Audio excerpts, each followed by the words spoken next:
Abantu kakadde kamu n'ekitundu abawangalira mu Kampala bakozesa entambula ez'enjawulo okuviira ddala ku b'ebigere okutuuka ku b'emmotoka. Kyokka gye batambulira bagwa ku bubenje obw'enjawulo ku luguudo, abamu ne balugulamu obulamu, abalala ne bubaleka n'obuvune obw'amaanyi. Olwaleero ekitongole ki Kampala Capital City Authority kifulumizza alipoota ku bubenje obuzze bubaawo mu Kampala ey'omwaka gwa 2024 bw'ogerageranya n'omwaka gwa 2023. Alipoota eno eraga ng'omuwendo gw'abantu abaafiira mu bubenje bwe gwakendeera ate abaafuna obuvune obw'amaanyi ne gweyongera. Abantu abaafa mu mwaka gwa 2024 baali 404 ate abaafa mu mwaka gwa 2023 baali 411. Abantu abaafuna obuvune obw'amaanyi mu mwaka gwa 2024 baali 378 so nga mu mwaka gwa 2023 baali 2756. This number is actually very small, but it demonstrates that there is some intervention which was done to have this small improvement. But although we had that reduction in the number of deaths, you have already heard that the crashes actually increased by 12.6%. This means that even if we lost fewer people, we had more crashes occurring. And you know what that means. People are left limbless. People cannot have their life the way it was again. Era alipoota eraga n'abantu abasinga okufa okusinziira ku ntambula gye baali bakozesa. Abaafa nga bakozesa ppikipiki bakola ebitundu 49 ku buli 100, ab'ebigere 44 ku buli 100, abaali mu mmotoka ebitundu 5 ku buli 100, so nga ab'obugaali bakola ebitundu 2 ku buli 100.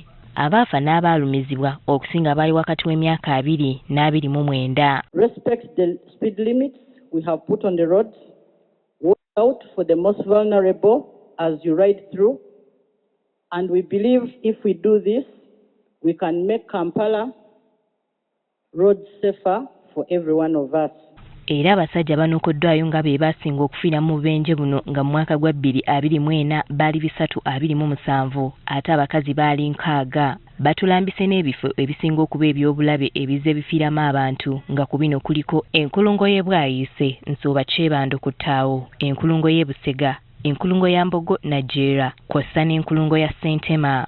Obubenje buno businga kugwawo ku nkomerero ya wiiki. N'ekiro mu ssaawa 2 kutuuka nga ku ssaawa 4 kubanga abantu b'obwo obudde baba badduka. Lord Mayor wa Kampala Erias Lukwago mu kutongoza alipoota eno ategeezezza nti obubenje bwandibadde bwewalwa naye kaweefube w'okubulwanyisa akutoggerwa abo abaagala okumulyamu obuli ensimbi. For us, we are looking at enforcing speed limits and wanted to collaborate with the stakeholders.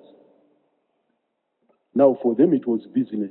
Twogeddeko n'abavuzi b'ebidduka naddala abavuga ppikipiki ne batutegeeza bye basuubira ebiviirako obubenje buno. Mbadde ngamba bayingira mu booda n'abaveeyo mu ghetto basooka kweyokya ne bayingira ekkubo. Okitegeera ayi bw'alaba ebitaala bimusibe ye aba alabanga ebimutadde. Mulimu abantu abafa ku lwotulo overworking n'akola ekiro n'emisana n'avuga nga yeebase. Baliko n'amagezi ge bawa okusobola okukendeeza obubenje buno mu Kampala.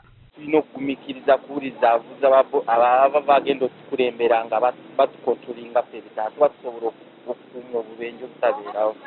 Osobola okugenda bwoti ekyo kya bulijjo kibaddewo naye obuntu obutonotono obweyongeddemu butukwatisa tunamanya so tuba tulina okuyiga ebitaala ebyo bitusomesaako. Ekitongole ekikesisi ekigamba nti buvunaanyizibwa bwa buli muntu akozesa oluguudo okuba omwegendereza asobole okukuuma obulamu bwe.